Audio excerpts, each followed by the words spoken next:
style theory. You know what I'm saying? I tested weird TikTok perfume. Missing person perfume. What is this? Can one perfume actually make 7 different people remember a lost loved one? Today we're putting that to the test to see if this powerful new perfume is as magical as it claims, or whether all we're smelling is a big old pile of BS. Hello. How? I didn't hear this trend on TikTok, bro, or see it. How's that even possible? Internet, welcome to Style Theory, where today, love is in the air, or is it? You see, the target of today's stylish over-analysis is an unsuspecting little perfume. Yep, a bottle of perfume that's the latest on TikTok's too good to be true product list, the Missing Person perfume by Fleur. You see, unlike a normal perfume, which would be popular because it, smells nice, this one advertises that it has a magical quality, that it brings back memories of people that you miss. There are hundreds of videos of people not just talking about how good this stuff smells, but talking about how it moved them to tears. I mean, just take a look at these reactions.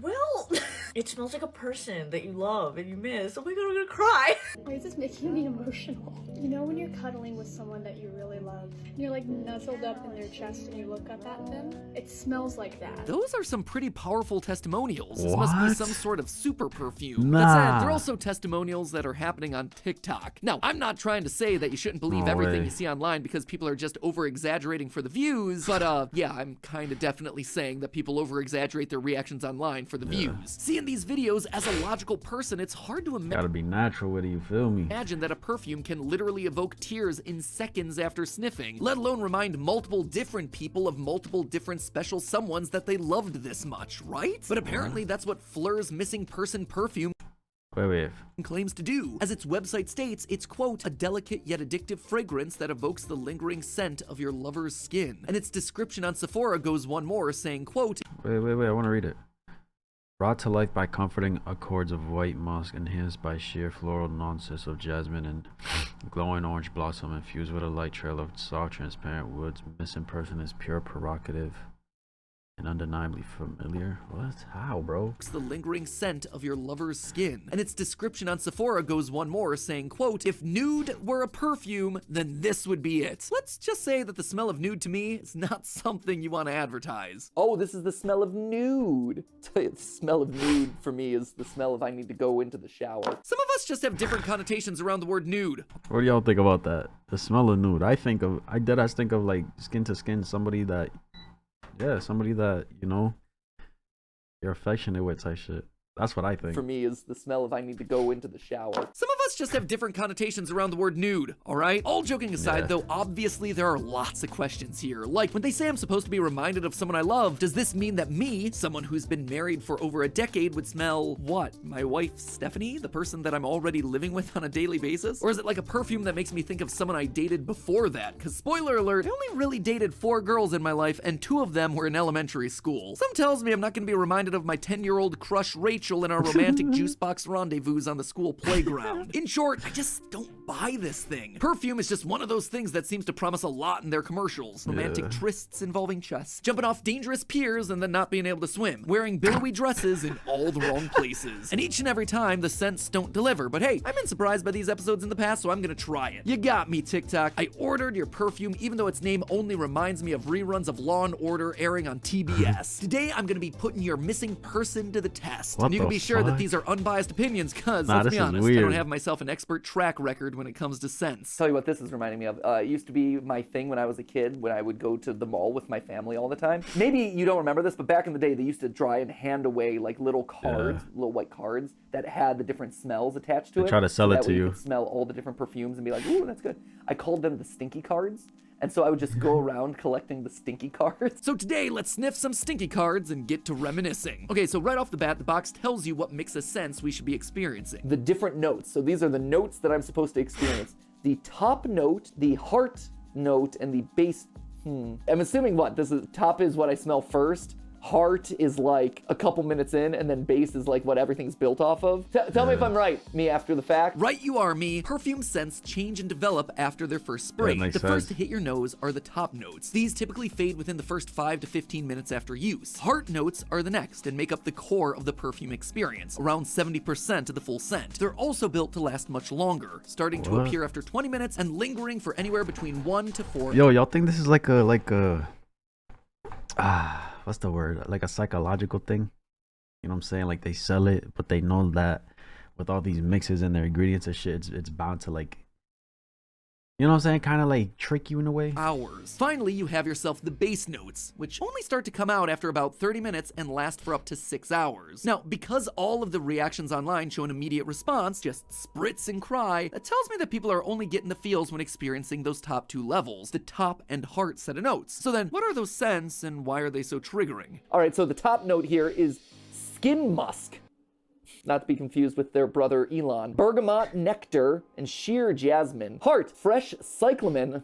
Ugh, thank goodness, because I hate the smell of like overripe cyclamen. The worst. Neroli blossom and orange flower. And finally the base, sandalwood, classic sandalwood, Australia oil, blonde wood, and white musk. Most of these are pretty run-of-the-mill perfume smells, but the one that made me raise an eyebrow was skin musk. Musk is a natural scent given off by animals to attract a mate. Don't worry, you're not going to be attracting any female deer or anything when you're wearing this perfume. Nowadays, perfumers use synthetic chemicals with extremely long names to add to that dose of animalistic seduction. So, with that out of the way, let's see if our sniffers were able to tell any of this stuff. After Style Theory creative director Amy gently unboxed the perfume for us,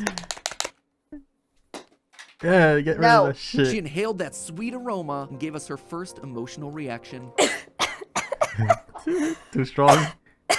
Needless to say, we decided we should probably get ourselves a second opinion, so we called in some backup, sitting our complete North Carolina strike force down on the old couch to put to the test what exactly their nose knows. Energy drink junkie Rachel, singing in the shower Josiah, Michigan Grandpa Sam, I like Texas toast Justin, and then obviously Steph, Amy, and myself. 1, 2, 3, and... Now, let me be clear, our team was not prompted ahead of time about what was in the perfume. They just knew that it might remind them of someone from their past. We didn't specify who, though. We decided that in a professional environment, probably Let not them wise do to it. tell them they might be smelling the lingering scent of their lover's skin. But hey, if that's what came to mind for them, awesome. Yeah, Point yeah. proven for the perfume. So, did it work? Well, let's just say that our reactions were a bit inconsistent. So I like this. It's subtle. It's kind of strong smell. Like I said, we were a bit divided, but then there were some things that we definitely agreed on. It's not overly floral, and even though this has a hint of floral in it, it's very muted. But like a little bit floral. I get the floral. This kind of smells florally, maybe? So we all agreed it was floral, until of Floral? course we didn't. Florally? For some reason, I got a little like citrus on there. It's very fruity. It's fruitier than I expected. Immediately it became clear how hard it was going to be to articulate the smell of this because it didn't associate strongly with any known smell in our repertoires. Instead of describing what it was, more often than not, it was easier for people to describe what it wasn't. I'm having a hard time pinpointing what this reminds me of, if anything, because it's not really drawing me to any specific one smell. It's hard to specifically label what it is. It kind of feels very, very broad and general smell. Talk to him, Steph. It's not like a super overpowering one note. It's more of a general blended Swedish kind of smell. Not Swedish, not like Sweet. from the Nordics. Sweet-ish Yeah, kind of smell. It has like a very vague potpourri vibe to me. In summary, we got flowers, but also not. We got that it was strong, except when it wasn't. We got practically everything, except for anyone indicating that it smelled to them like a person they remembered. Skin musk, despite being one of those initial top notes, didn't seem to come through for any of us. It's already a bit of a blow on their claims that this is the scent of a lover's skin. When I think of skin musk, I think of something that is gonna be like deeper. Bro, that's the thing too. I feel like a lot of things on TikTok we see, like trends and shit, it's just like quick cash grabs for these businesses, you know what I'm saying? So they probably made a shit ton of money just because they promoted it like that. But I don't know. This is just them. This is just a group of people right here. Like, it could be different for me. I could probably smell somebody I miss or whatever the case. Same goes for other people. And you know, like a heartier smell, something that, you know, musk, it just has that like the word musk just has a very strong scent reaction to it. I'm not getting any of that. So what did the perfume remind us of? Well, our answers were pretty wild, and I'm about to get to those right after I mention our sponsor for today's episode, Scentbird. For those of you not in the knows, Scentbird is a fragrance subscription service that brings perfume and cologne to you. Now we return to our test. When we last left off, we had officially crossed that scent of nude claim off the list. But here's the thing. While we may have been missing the skin musk of it all, it certainly did trigger some memories in our sniffers. Just not the one that Fleur was advertising. So you know, when it's like the spring sale, you pass Bath and Body Works, and they have all of their spring candles outside, you walk into a solid wall of semi-floral, Yeah, very yeah. medicinal smells. Yeah. That's what this smells like. I mean, don't get me wrong, I am passionate Facts. about a solid trip to the old Bath and Body Works. I just don't love it in that sort of way, you know? So what about our shower pro Josiah? He just got married this year. He probably has some great scent associations, right? And there's a strange scent that takes me back to Universal Orlando. That's what it reminds me of. There's a lot of Not missing person, but a place. That's okay.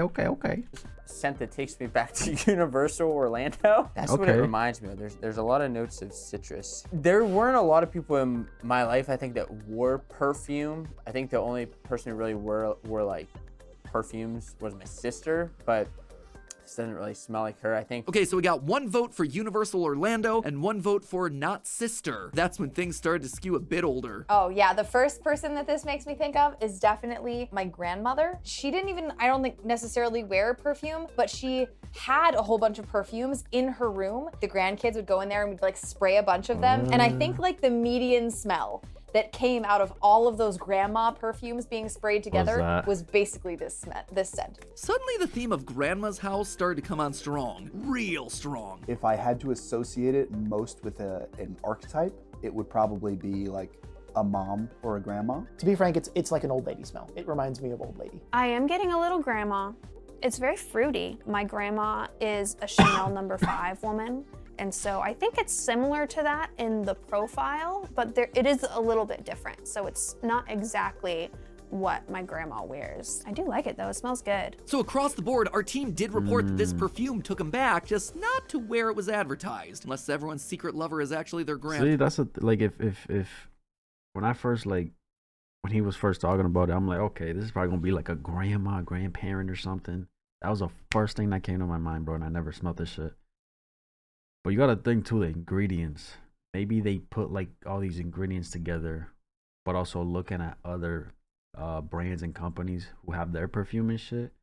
So they put it together, or they find like the common ingredients, they put it together, and it was this. You feel me?